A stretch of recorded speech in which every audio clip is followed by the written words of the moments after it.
Okay, joining us today, we have the Athletics data analyst, Mark Carey, and our German football writer, Seb Stafford-Bloor. Gents, wow, let's talk Austria, man. I think I'm not the only one sitting here thinking, wow, they play good football.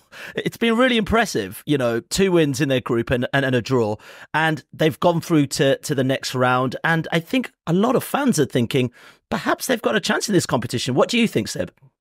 Actually, I mean, I'm not that surprised. I saw them play Germany at the end of last year, and they were excellent. They were so organised. They're so good in transition. And I remember thinking then, like when you go to an international tournament, when a lot of players are jaded and there's a lot of fatigue, if you're a vibrant team which is full of life, you have a chance. And when your systems work and when you have cohesion, when a lot of teams are trying to reinvent things, trying to build combinations on the fly, if you get that stuff right, you'll generally profit. And that's kind of what's happened. Not to sound like a know-it-all, but it's been great. And also, it's worth saying that Ralf Rangnick's created a lot of kind of euphoria around Austrian football, a lot of enthusiasm among fans. So it's been really great to see the supporters get to the tournament and actually have kind of their expectations delivered upon.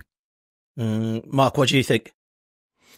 Yeah, no, I completely agree. I think you mentioned it before in terms of how good they are and exciting on the ball. I think the natural conversation is always about them against the ball being so, high intensity off the ball in their aggression. I'm sure we'll come on to that. But I do think it's worth just crediting them for their on-ball skill. Yes, they're really strong in transition as well, but they've got some great technical players. They've got some players who are really good on the ball. Nicholas Seiveld has been brilliant, Florian Grealish in the middle as well. And the way that they're dropping into the back line, they'll have the goalkeeper push up and they'll have the centre-back split, and they'll really, really build it nice and neatly from the back. So it's not just about that sort of high intensity, gegenpressing, all the stuff that I'm sure, as I say, we'll come on to, but some really good technical players. And at the top end, of course, you've got Sabitzer, Arnautovic having a bit of a swan song as well, but Konrad Laimer as well, like fantastic players. Baumgartner, you can obviously list all the players in the squad. And I think they've, to Seb's point, they've had a really impressive lead up to this tournament. So it shouldn't really be a surprise as much as maybe some think it is.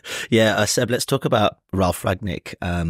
A coach a lot of Man United fans will know, a coach that's done some great work leading into this. Why did he take the Austrian job? I think there were a couple of factors. I think, first of all, Rangnick was at a stage of his career where he wanted the kind of the rhythms of international management rather than maybe the day-to-day of club football, where obviously you're on the training ground every 24 hours. You are kind of, your opportunity to actually coach is pretty limited.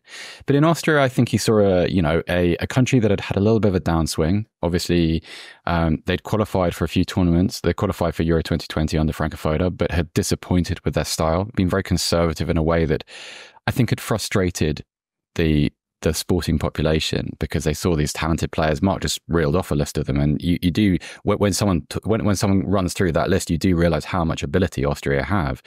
And so he saw the untapped potential, the ability to kind of galvanize a football team into a bit more of a spectacle. I think another factor is, clearly when you talk about Austrian and German football, increasingly as Rangnick's legacy as a kind of an architect of gegenpressing and transitional football grows and goes through the decades, more and more players have either played for clubs where he has kind of designed the house style, or otherwise played for coaches who have been either who have worked under Rangnick or have otherwise been influenced by him. And then actually, in a more literal sense, a lot of players who at club level play together or play within the Red Bull system. And so from a kind of come in and do a job sense, I think it was probably a little bit of an easier landing. You're already, you're spared one of the difficulties of international football, which is to try and galvanize a side from kind of disparate parts. A lot of these players belong together in the same team from naturally. So it was been very attractive. And also, I think in Germany, certainly, but also in Austria, Rangnick was revered, and he still is. He's treated with tremendous respect because he has had such an influence on the footballing culture. And this has really been borne out. We'll probably talk about it a little bit later. I think he saw a spot where he could have some political influence too. And, that's certainly come to pass. And so add all those things up, and I think it was a pretty attractive opportunity. Yeah, it sounds interesting. Mark, from a tactical point of view, what are his core principles then? Yeah, well, I mean, Seb covered a lot of it there in terms of, talking about him as a person and what he stands for. I think the main thing that he's known for and the best place to start is him sort of being known as the godfather of the gegenpress. And it is all about that high energy, relentless approach that has inspired so many coaches, as Seb said. And it's the fundamental principles of the Red Bull style as much as Ralf Rangnick's style. But I think one thing that's worth sort of noting and distinguishing is the gegenpress from pressing in general. I don't think it's necessarily always just harem, scarem, go and run at the opposition for the sake of it, almost like a Marcelo Bielsa's Leeds and man marking, running all over the pitch. I think that he trains them in such a way that they know when to go, and when they go with everything.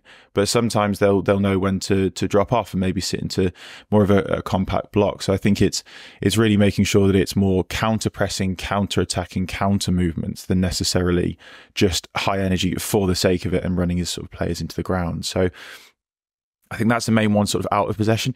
In possession, he's very much talks about possession with a purpose, I think is probably the best way to describe it. So where possible, look to play it forward. And we can see that from the verticality of the way that Austria play on the floor, not necessarily lumping it forward at the soonest opportunity, but working it forward as much as possible. He doesn't like square passes or backward passes. And yes, sometimes they are necessary to get out of trouble, but if the opportunity is there to get the ball forward, then absolutely do. And the final thing I'd say as well is that I think Red Bull football and Ralf Rangnick football is synonymous with a 4-2-2-2.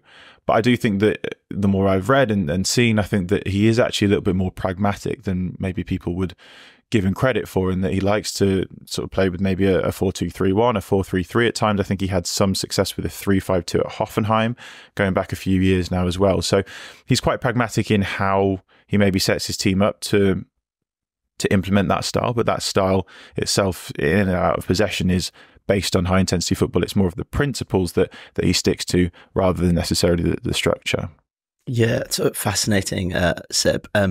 How much of what he's doing here is also, and I think you mentioned it earlier, is reshaping a country's mentality of what is expected of them? Because I think about the Austrian team that actually, they got to the latter stages of the last Euros, if you don't forget, but I don't remember them being this exciting to watch. And I don't remember Austrian football being one of those razzle-dazzle kind of football we ever talk about in when we try and critique the game. Yeah, when he got the job, I spoke to some Austrian football journalists, and they explained to me that how Austrian football kind of works in sort of high and low cycles. And people get terribly excited about the national team, and then they get terribly down on it. Sure, we can all we can all relate to that as people who watch the English national football team. But I think a couple of things have happened. Like he's sort of, yes, the style is part of it, and I think this is a kind of universal truth in sport. People like brave teams, don't they? They want to see their potential maximized. They want to watch players who, particularly when they play in some of these exciting vertical systems, playing the sort of football that Mark's described there at club level, when they come to the international level, if you're an Austrian football fan, you do not want to see Marcel Sabitzer sit behind the ball. You accept that Konrad Laimer is a wonderfully combative number 8, but you know that he's a footballer too. And you have Baumgartner there, and Arnautovic is don't even know if the vocabulary exists to describe fully what Marko Arnautovic is as a player and a person, but an ambitious footballer. Let's put it that way. There are some other things too, in that there was a news story a couple of years ago. I think we'll all remember this, when a sinkhole appeared in the National Stadium pitch in Vienna, and the images that went around the world were, yes, sinkhole on the pitch, but loads of empty seats in the stand and this kind of cavernous old stadium. And it was a kind of a very visual depiction of Austrian disinterest. Rangnick has been smart in the sense of knowing that you have to take your team on tour.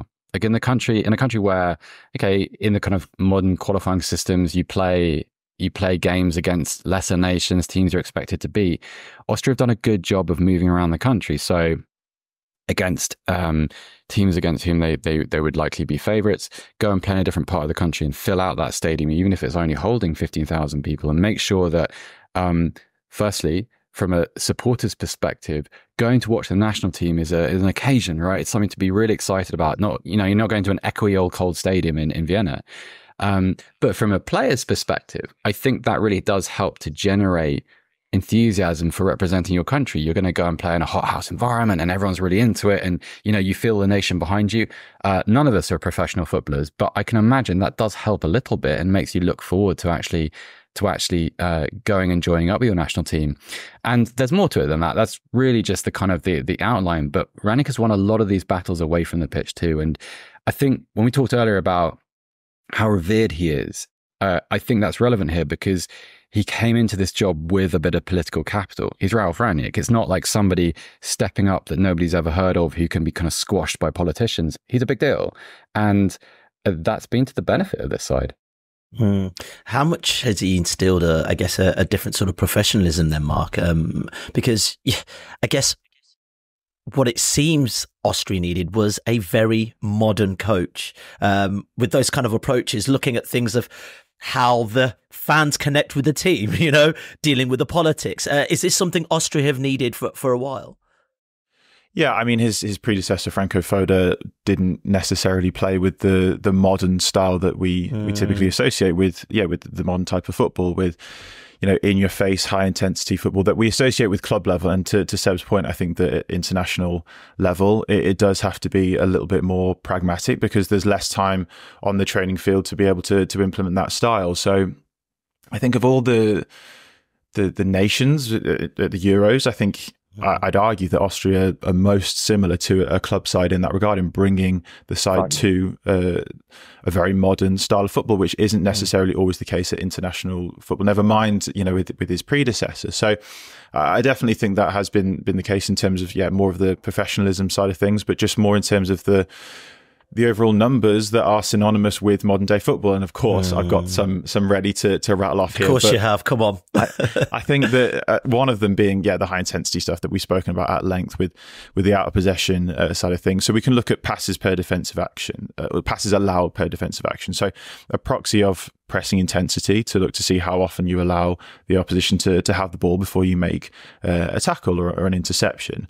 And Austria's 9 passes allowed per defensive action is second only to Germany. And you think about, obviously, Germany are the hosts and a very strong side in general. For Austria to be second there shows just how much they really do get in your face and are looking to implement a really clear style out of possession. They also, I've used the offside distance as a proxy of their sort of defensive line. So how much they squeeze the pitch. And they're the second highest in the tournament so far as well. So they're really looking to get forward on the front foot and then win possession back in the attacking third as well. So they've got 15 possessions won in the attacking third. That's the 5th highest among all teams in the group stage as well. So all those things, as I say, which we associate in European football with a really modern style of play, they're implementing all of those things. And for a nation which isn't necessarily expected to get to the latter stages, semi-finals and finals of major tournaments, I think it shows just how much the dogmatic nature of this style, which is come back to is very difficult to implement at international level, is the as well as having good quality players, is a real sort of strength that maybe others don't have, because they often will have to do it in reverse. They'll have to use the best players they have and try and fit it into the best system and work around it, much like England are at the moment, as short as we've spoken about at length. Whereas it's sort of flipping on its head to say, well, no matter who these players are, this is the style that we're going to implement. And bringing them up to the modern day has definitely been the case here. Yeah, I mean, Seb, this idea that Austria feel like a club team, and we've sort of touched on this sort of the Red Bull football that's being played. I mean, how important, I should say, is that when you've got players like Sabitzer, Leimer now at Bayern Munich, but also formerly at Salzburg. I mean, to be able to say, we know how we're playing this football, so actually we're able to adapt it very quickly. And I think that's what's important here. It's been able to be adapted very, very quickly. Yeah, so I also come armed with an example here, and not quite data to Mark Carey's standards. Is this a data off with Mark, is it? All right. No, goodness, no. I'm not entering that fight. No. I would actually, to make this point, I'd actually invite people to look at the Marcel Sabitzer goal against Netherlands in the group, because to me, that's the perfect example of what we're talking about. Like, yes, it's the Rangnick football, but it's also the cohesion and the understanding between players. So The build-up is very Red Bully, if that's if that passes the muster as a description. But also watch the way in which Baumgartner sees Sabitzer's run.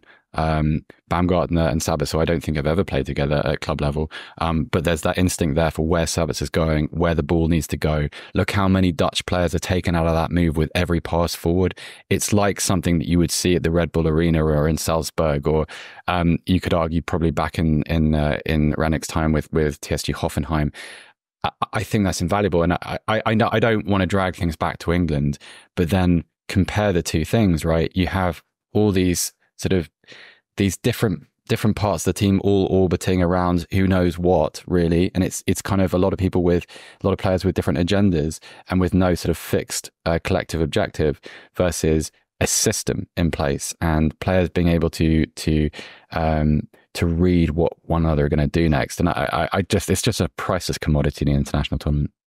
I mean, for exactly the same reason, Seb, I'd add the Poland goal that Baumgartner scored as well. Absolutely. To that. It's a ball from Prass on the left hand side. It's a step over or a dummy, if you like, from Arnautovic straight into Baumgartner, who has the space because of that coherence. And you don't really tend to see that at international level because there's just less time to work on those attacking sequences. But it feels choreographed. It feels like it's something that's worked on, which is completely at odds with a lot of international teams, none more so than England. But I completely agree with Seb's sentiment.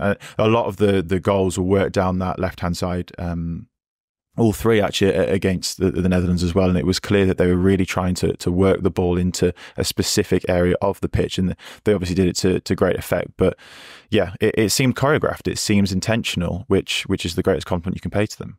I do wonder sometimes whether the most effective form of international football is like the simple form, which everybody understands. Like there are very few, if you look back at kind of across the modern era, there are very few teams who are enormously complex who have succeeded. I think maybe you have to kind of treat the Spanish sides of 10 years ago as a little bit of an exception. But I think what Austria do well, and this emerged, I mentioned the Germany game they played in Vienna in, I think it was November or December at the end of last year. And if you look at the goals scored there, they're very similar to the ones that Mark and I are describing, in the sense that there isn't anything particularly complicated happening. And yet, and if you were to look at it without really knowing the context, you're thinking, that's kind of simple, direct football, big ball up out of midfield, probably, 30 yards into a forward, lots of movement around the forward, move progresses from there. But actually, that's kind of the perfect form, isn't it? Because that's what you want. You want to harness the kind of the abilities of all the players you have. But also, if you need to bring in another player, if you suffer an injury or if there's a suspension, you need to drop somebody in without your team losing the rhythm as a result. And I think that's what really impresses me. There's this idea for what should happen, and you get to see it. And so for tactically dense people like me, you need a kind of a John McKenzie type to give you a proper explanation, or a Mark Carey. But for people like me, even I can see what's going on and what the intentions are. And so for a player, of course, I'm sure it's even simpler. Yeah, much like Seb, I'm very tactically dense, Mark. And one quick question before we let you go. Marko Arnautovic has been really interesting this tournament, and actually in the build-up to the Euros. He's a player from the old regime, fitting into this new regime. How have they managed to fit him in and also be so effective? It's a good question. I mean, I think he is his own person. I think that's sort of fair to say. So I think that he doesn't necessarily fall. It's true. It's true. It is definitely true. Yes, that's a polite, diplomatic way of saying it. But I don't think he is necessarily the one to lead the press or to ignite the style that Ralf Rangnick wants. But I think he does. Well, we know that he has such quality and such an ability to find spaces and such confidence and conviction to go and try and get on the end of things, and the penalty, and didn't bat an eyelid to the fact that was the case. So to be honest, from a tactical perspective, I don't truly know. But what I do know is that he is just, he helps a lot of the players coming from out to in. He's quite a good central point. He holds it off really well. He flicks it on so well. It was his flick that for Sabitzer, who went through on goal and got taken out by Wojciech Szczesny for that he's really good at holding up, really good at flicking it on, was really good in sort of small areas as well. And as I say, no short of confidence either. So I don't know how it works, but I know that it does work, I think is the best way to describe it. I love that. All right. On that note, Mark, thank you so much. Really appreciate your time, brother. And enjoy the rest of the Euros. Cheers, guys. Well, look, of course, just a couple of years ago, Rangnick was appointed as interim manager at Manchester United, and Mark Critchley, who covers United for The Athletic, joins us now. Mark, good to have you with us. I'm so interested on your insight to Ralf Rangnick, because I think many people would probably associate his time at Manchester United as not that successful. There's a line from a piece you wrote a couple of years ago, actually, for another publication, which I choose not to mention, but I thought was really, really powerful. You said Rangnick arrived as coach with a firm, defined idea of how to play, but had to find compromises and quick fixes within a squad that knew he would not be around for a long haul. Do you think that was one of the issues with his tenure at Manchester United? Is it that some of these players just thought, you're not going to be here for that long. Why am I going to put the effort in? Yeah, absolutely. I think that was always really the fundamental tension that was at the heart of the Rangnick experiment, if you like.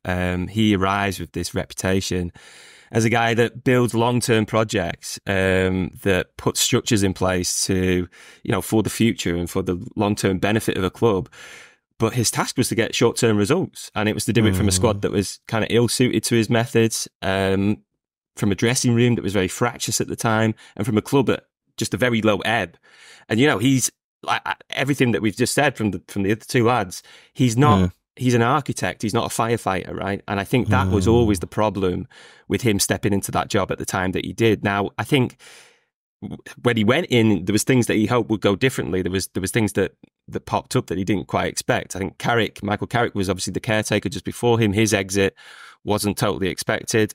He would have liked to work with Kieran McKenna, who was also on the coaching staff at the time, but he left shortly after for Ipswich Town, and we've all seen what a fantastic job he's done since then as well. There was the January window pretty soon after, and I think again it comes back to this idea that the club were kind of unwilling to really back or buy players for an interim manager without any clarity over who's going to replace him. That whole period, there was a knowledge that Rangnick's not going to be the coach next season. But there wasn't until really the final few months the idea of who was going to be the coach the next season. So all of that uncertainty also fed into it. But there was also plenty of things that he could have done differently himself as well, I think. There was an excellent piece at the time on The Athletic by my colleague Laurie Whitwell, who went in a lot of detail about just what was going on that season. And, he was mentioning how Rangnick felt that because he lost Carrick, he lost McKenna, he wanted more staff. He only got 3, and I think he wanted 6. He only got 3, so he was leaning on his staff more and more, sometimes at the detriment to others at the club. There was an analyst, Lars Konetka, who wasn't even employed by United, but was literally the guy who would be feeding Rangnick. And if you remember his assistant Chris Armas, who used to wear the little AirPods, Konetka was the guy that was feeding him the information and the in-game analysis during a match, which kind of sidelines the analysis department that's already at the club. There was all these little things along the way, little differences that he could have made and perhaps went against him. But again, I think, that's focusing on the minutiae. The bigger picture was always that he was a guy who was for a long-term project that was asked to do a short-term fix, and he had issues with for that reason in itself, there was issues with the players, there was issues with the dressing room, and issues that ultimately United never really resolved that season. Yeah, I guess then, even though it was a short period of time and clearly someone who's got a sense of what he wants to do, were there any moments through that United tenure where we might have seen some of his philosophy play out? I think a lot of United fans listening to this will totally recognise the way that Austria play from the first 30 minutes of his first game against Crystal Palace. That was it, right? After that, you have the lowest points total of the Premier League era. You have a goal difference of 0. But that first 30 minutes, it was like a new broom had swept in and almost a fresh start. And I think it was probably more of a psychological thing, right? I remember Rangnick told the players before that game that he basically got up all their pressing stats and pointed to, how bang average it was, basically. But his message to them was that you aren't average players. You play for Manchester United. We all know the quality that's was in that squad at the time, that's basically forever been in that squad during the Premier League era. And I think that message got through to them for about half an hour. But really, after that, there was just very little. I mean, look at the players that he had in the squad. Ronaldo, such a gravitational force within that team. Everything drawn towards him. There was questions about whether he could press, whether he could play in a modern system before Rangnick came in. And so Rangnick's appointment just hyped that, turned the volume up on that so much. And I think at the time there was, I think if you asked Rangnick, people around the club, they would have said there wasn't so much a concern about Ronaldo's willingness to press. It's just whether he could do it. You hear the lads there talking about it's not just about running for the sake of it and closing people down for the sake of it and always chasing the ball. It's about knowing when and what angle and, with what intensity and when to drop off as well. And I think that message struggled to get through to Ronaldo, but also other players. I don't think someone like Paul Pogba was totally suited to that. I don't think, even though you could never doubt Bruno Fernandes's work ethic, I don't think he's particularly the strongest out of possession either in that sense. There were players that it fitted with. You remember Anthony Elanga really came on during that time. Yeah. And I think his, what we've seen from him since at Forest, he's turned out to be a very good Premier League winger, right? So Rangnick saw that talent, promoted it, and perhaps it wasn't used that well afterwards, but he certainly promoted Elanga. I think Sancho, again, you didn't see the best of him, but he was one that fitted that style. And even, Mason Greenwood was a player that Rangnick felt was suited his methods and his system. But obviously, for matters that we all know about, he wasn't an option anymore after 2 months. So in the end, I think it was just compromises had to be made, and that became pretty clear from the start after about that first half an hour.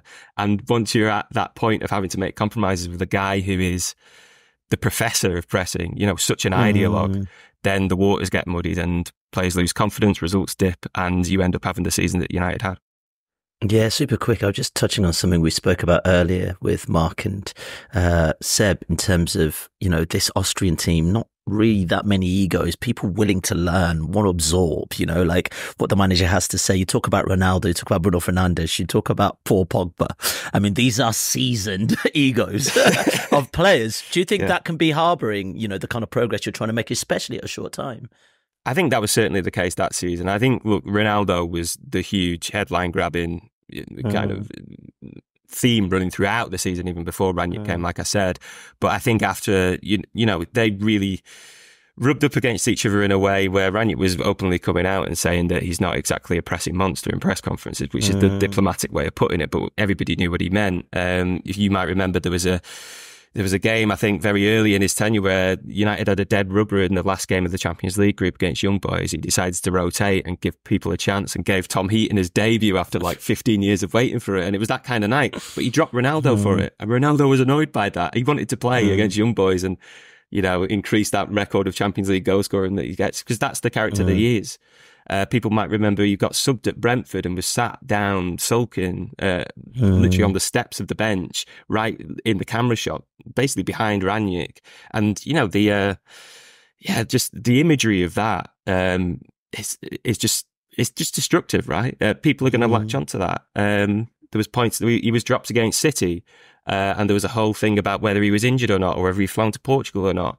These kind of flashpoints kept popping up, and Ronaldo's a great example because he had a good individual season, right? He scored 24 goals, I think. He was United's best player, I guess, but we're United a good team, and I think that really comes down to the fundamental dilemma that Rangnick versus Ronaldo was a fundamental dilemma that's really at the heart of United over the last 10 years. It's do you actually win by having outstanding individuals, by being the best and the most famous team, or do you win by having an identity that everybody is working towards? And I think that is still a kind of circle that United are attempting to square even now, even though both have gone. So it's a long road back. Yeah, man. Honestly, we still see Ronaldo hungry. We saw him yesterday subbed off against Georgia, kicking. Man wants to be on the field. I wouldn't want to coach him anyway. Critch, thanks so much for your time, man. Really appreciate you joining us. No worries, guys. Seb, we talk about reshaping a country's mentality. We talk about reshaping a style of play within a team. Do Austrians get a sense or feel that they can take anyone on in this tournament now? Why not? Why not? I mean, I think one of the features of this tournament is, maybe with the exception of Spain, there's no one who's intimidating. there's no one who you think, if I was in a good moment as a team, if like, you know, if the energy levels are right, we have all our players available, our goal threat has been proven already, you would, if you were Austria, fancy having a swing at anybody here. I think also, if you were to be negative about the tournament so far, I think every major side has displayed some kind of weakness somewhere. They're mostly defensive, and I think that's true. Clearly, that's true of England. It's probably true of Germany, even if they haven't been examined. I mean, you saw some of the kind of the defensive ropiness that they displayed against the Swiss. That's, you know, definitely there as well. And, you know, I don't know how you categorize Austria. Maybe it's as a kind of a Bulgaria in 1994 or someone like that, or a Sweden from that same tournament. They have a kind of a spirit and a cohesion which should worry anybody they face. And in terms of Rangnick, do we get a sense that this is a long-term thing for him? You know, the Bayern job he was obviously linked to. You know, you see what he's done with his Austrian team. Surely there'll be a few clubs out there licking their lips at a manager who could revitalise and galvanise a team the way he's done with this Austrian team. Goodness, what an interesting question, because one of the reasons why he didn't take the Bayern job, well, two real big ones are, firstly, he didn't really want to be on the coaching pitch every day.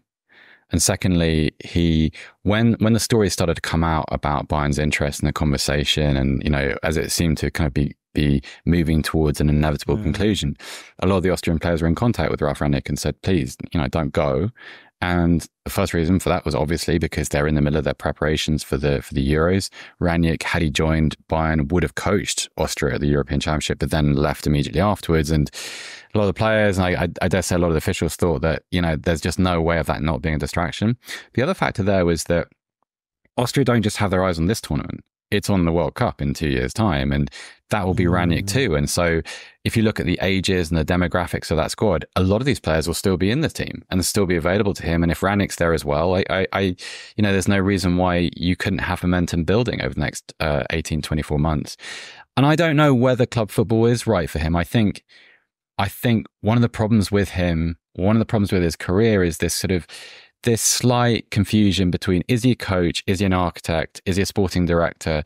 And his career has seen him move between, you know, those various positions. So obviously, like, began as a coach, Schalke, but then I suppose his biggest body of work came at RB Leipzig, when he was kind of built what exists today, then at Hoffenheim, and Critch and Mark, I can't just call him Critch. Just call him Critch, it's all good. And Mark Critchley made a really good job of explaining it before. Like, he's a long-term project person, but at this stage of his career, he's in his 60s. Does he want to be engaging in a long-term project? Does he want to try and kind of shift the direction of one of those sort of oil tanker-like big clubs? I don't think so. I think he'll stay where he is. Yeah, brilliant. Well, Seb, thanks so much for joining us. And I've just been scrolling through your socials. I'm very jealous of all the ground you're covering across the Euros. Enjoy the rest of the tournament, brother. Thanks for having me, Ayo. All right, gents, thanks for your time. Seb and the two Marks as well. Now, if you're looking for some more podcasts, don't forget the Totally Football Show has reaction from the Euros. And our daily football briefing show brings you all the news from both the Euros and Copa America in just 10 minutes throughout the summer.